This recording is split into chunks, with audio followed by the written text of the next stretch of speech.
Welcome back. Well, it was no surprise when the FAI confirmed today that Martin O'Neill and Roy Keane are taking over as the managerial duo of the Irish team. It's the bad cop and the bad cop, according to Martin O'Neill earlier this evening. So is this duo good news for Irish soccer? That's what we'll be discussing in a moment with the one and only Eamon Dunphy and Ray Houghton. First, though, Aoife Hegarty looks at what some people have suggested might be a strange pairing. Here's Keane. Roy Keane! He's arguably been one of Ireland's greatest footballers. But while former Celtic boss Martin O'Neill emerged as an early favourite to replace Giovanni Trapattoni when the Italian exited the Irish scene in September, many were surprised when he called on the services of former Irish captain Roy Keane to form part of Ireland's new management team.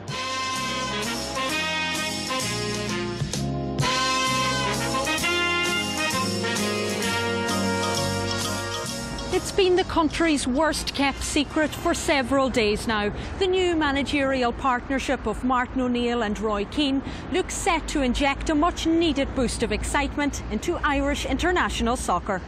O'Neill will set the rules. O'Neill will definitely consult. He will bring Keane into his thoughts, as any manager will do as assistant. But at the end of the day, Keane will be number two. He'd only be on paper second in command. He won't be second in command. Roy is second to nobody. But neither is Martin. But I think they like each other a lot, and they have a lot in common, and they're two fantastic men. Real Irish men, if I might say so. A hugely successful player, Roy Keane is as well known for his fiery nature as he is for his exploits on the field of play. Whose phone is that? That's the second time it's gone off. Oh, it is my phone, sorry. Why did you turn it off? No, that's the second time it's gone off. Why don't you put it on silent? No, it's not the second time. Well, why don't you turn it off? Well, I'll turn it off in a minute. You're just going to let it ring? Well, I thought I'd let it ring out. All right, that's good manners. And few will forget his sensational departure from the World Cup in 2002 when he left Saipan over a training camp row before the tournament even started. But I'm sticking to my guns because I believe, my gut feeling is right. What happened to me last week was wrong. It was wrong. So will Irish fans now be prepared to welcome Roy Keane back as part of the O'Neill setup? Some people still can't forget Saipan. Look, do you see that? That's an erasure. Just do that, forget about it. He's Keane and that's it. But many thought Keane's past turbulent relationship with the FAI, and more particularly with CEO John Delaney, would make it unlikely he'd ever work for them. Who, John Delaney? He's on about the honesty and I wouldn't take any notice of that man. Really? No. But Martin O'Neill's brave move to take Roy Keane into his managerial fold has provided a real chance for everyone to let bygones be bygones. I think there is potential for sparks to fly there, but it has to be said that John Delaney, as chief executive, his main point of contact with the management team will obviously be Martin O'Neill. The real interesting aspect to this relationship will come if the team goes awry, if they get to the championships in France in 2016 and things go off the rails a bit. Will any fractures that are there personality-wise between Keane and Delaney, or O'Neill and Keane, will they rise to the surface? Martin O'Neill and Roy Keane launch the reign with a friendly against Latvia in Dublin next week. But their campaign will really take flight next year when Ireland sets its sights on that qualification battle for Euro 2016. Will this dynamic duo be able to deliver that success? The nation holds its breath. He's from Derry, Roy's from Cork. They're two rebel counties, if ever you had them. And I think it'll be very good for Ireland, very good. It's the perfect partnership. Jimmy McGee there finishing off Aoife Hegarty's report. OK, Ray Houghton, you were the man sent out to scout management talent for the FAI. So how did you do this? Well, obviously we had to look at a lot of candidates, Miriam.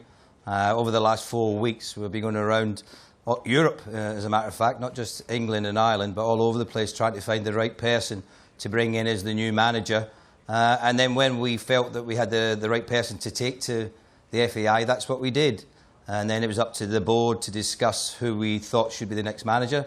And that's what they've done. Now, as far as Roy's concerned, that was purely down to Martin O'Neill. He wasn't forced on to Martin at all. It was Martin's decision to ask for Roy as his assistant.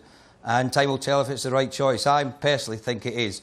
I spoke to Roy and had a good chat with him for over 2 hours, and I've got to say that he impressed me hugely. I thought what he had to say was excellent. He surprised me, and it takes a lot to surprise me in football, I can assure you. But he said the right things, and I really feel that he's learnt a great deal from his time at Ipswich, and I think he's going to do very well for the country. You said, actually, that when you met him, you were surprised about how enthusiastic he was about this job. Why were you surprised, Ray, about how enthusiastic he was?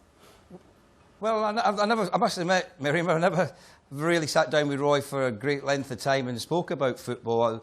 I obviously knew that he was a fantastic footballer, and he works in the TV industry like a lot of us, but I didn't realise his depth of knowledge was quite what it was, and his depth of knowledge of the Irish setup, and how we've been conceding goals, how we can rectify that, what he thinks we could change about it, about the players, and how we could try and improve them. So, I mean, as I said, I spoke for 2 hours. It could have been another 2 hours at least.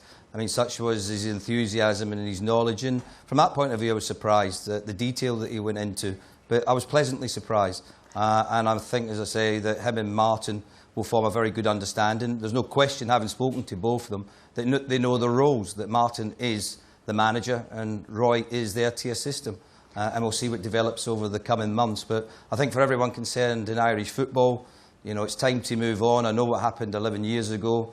Roy has came back and played for the national team after that under Brian Kerr, and now he wants to come in and get involved at this level as well. So I think we just have to sit back and see what develops. Eamon Dunphy, a job well done by Ray. What do you think of the deal? I think well done, Ray. I'm glad you got Roy, because I spent a lot of time with Roy when we were doing a book together. Yeah. And I think it's important to say, as Ray has said, that it's Martin O'Neill's choice. And Martin O'Neill is a very, very intelligent man, very experienced and successful coach. Roy Keane is a very intelligent man. He's very charming. He's very funny. He has that Cork thing. And he knows his football. He was a great player. He was a great leader for Manchester United and for Ireland. I think his problem has always been railing against authority, railing against the suits, the bluffers, the spoofers, the muppets, as he calls them. And there's a lot of them around to rail against. But they haven't all gone away either. Well, interestingly, Martin O'Neill is top class, and Roy will respect him, and as Ray said, they will respect each other. John Delaney and the FAI have done something remarkable. John Delaney has drawn a line under some very, very insulting things that Roy said about him in heated moments. And he said, let's turn a page and start anew. A great deal of credit is owed to the FAI, to John Delaney personally, and to Dennis O'Brien, who's the benefactor. This is a very expensive package that's put together for the benefit of Irish soccer. And I think it's brilliant. Yeah, it could end up as a train wreck, but that would be brilliant as well. It won't be boring anyway, it'll be exciting. But I think for the players and for the fans, it's fantastic. And Roy will bring the charisma, the buzz, and Martin O'Neill and he could make a great team. Let me ask you something then. The thing about, I mean, you mentioned train wreck there. I mean, Roy is brilliant, obviously, as you said, in many, many ways, but he's known for having a temperament. For instance, say if Martin picks the team and then Roy, on about the third time, totally disagrees with his choices, what happens there? I don't think Roy Keane has ever shown that. At the end at Manchester United, after a long period when he led that club on the field and was effectively Alex Ferguson's manager on the field, he was exasperated by a performance, and it ended badly. For Ireland, for a very, very long time, he was a great leader and a great player, and it got us to the World Cup. I don't think that's going to happen in that way. I think they're in it for the long haul, and I think it will be great for the game. Ray, just on Roy's temperament, our soccer expert in primetime, Conor Wilson, was saying today, the times, for instance, when he was in Ipswich and Sunderland, he had impossibly high standards, and that sometimes in itself can put huge pressure on the players and on a team that aren't always ever satisfied. Well, I think Miriam, personally, that all Roy wants is the best for his players. He wants them to go out in training, in matches, and produce the best football. He's not asking for anything more from them. He's not trying to get them to do things that they're incapable of doing, but just having a bit of pride in your country, having a pride playing for your national team, going out there and playing to your best ability. I don't think there's anything wrong with that. And if that's the standards that he wants, then it's up to the players to match them standards. Not just his, but I think Martin O'Neill will be exactly the same. I'm sure if I was a player going in on Monday when I'm going to meet the new management, I'd be hugely excited. You know, these two lads, as Eamon quite rightly pointed out, have been fantastic ambassadors for Irish sport. You know, Martin captained the 1982 Northern Ireland side. Roy's been, you know, a first-class player both for Manchester United and for Ireland. And they have standards and they have ethics and they have morals when it comes to how you should behave and how you should go out and play for your country. I don't see any problem with that whatsoever. I think the players will learn from them. They'll become better players. They'll become better human beings, and it'll be good for their education as players. Will the players ever be good enough for Roy, though? Because he does have these amazing high standards. Will they be good enough, and will he just get frustrated? I think something Ray said. Ray spent 2 hours talking to him. I think the last 2 years he's been in the wilderness as far as football is concerned, and television studio is the wilderness for football people. And I think he will have reflected and learnt from his experience as a coach, particularly at Ipswich, but also at Sunderland, where he was heavily critical of players. He also was seriously critical of the Irish players after Euro 2012 in Poland, which is only 18 months ago. And he will have to learn from those experiences. He will have to embrace the players. He'll have to earn their respect, because players won't respect you automatically. But I think he's starting from a place that's... He was a great player. And a lot of those young players, Seamus Coleman, James Hegarty, Kevin Doyle, Shane Long, they would have been kids when he led Ireland to the World Cup in 2002. I think they'll respect him. Roy has to change a little bit. I'm sure Ray would agree. But Martin O'Neill is the boss.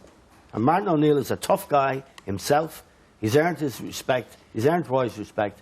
And I think it's a great opportunity for a new era of Irish soccer. We badly need it after Trapattoni and before that Steve Staunton. Hey, listen, to quote you when he was appointed, he would be the greatest thing to have ever happened to Irish football in my lifetime. That's what you said, Eamon, when Trapattoni was appointed. The lesson of that it's just all ends in tears. No, never believe in a CV. He had the best CV in the world, but he didn't work. These guys will work. That's the difference. I think Ray will agree with that. Yeah. One last question in the line, Ray. Do you think it'll make a big difference to Irish soccer, this duo? Oh, absolutely. There's no question about it. Can I just come back to Roy when you're talking about can he handle players? In that chat that I had with him, I found him very humble when he was talking about his abilities. I actually put that question to him, how are you going to handle the other players? And as I was about to go into this monologue about what I think he could do differently, he actually stopped me in my tracks and says, you know what, he says, the type of player I was just someone who was a good runner. There's plenty of players in the Irish setup who are better than me. So I think he showed a lot of humility. I think he's learned from his mistakes, and I think he's going to be very good for the Irish setup. Well, Ray Houghton, thank you very much for joining us tonight. Ray, I'm going to mention your book. Just a couple of comments. Aidan O'Riordan, the TD, said, we're having a referendum on the O'Neill-Keane marriage in 2015, I gather. I'm pretty sure that's what I heard today. And one more, there'll never be an acceptable manager of the soccer team until Dunphy himself is selected on the team. I rather agree with that. But look, thanks very much to you, and thanks because you came all the way back from Cork tonight for this programme, having launched Sean O'Halpin's book, Appreciated, and your own book, The Rocky Road, is out at the moment. Thank you very much, Miriam, for giving me a plug. And I think it's a brilliant day for Irish soccer. Okay, brilliant. Again. Okay, we'll hold you to your words in about 3 years, okay? David.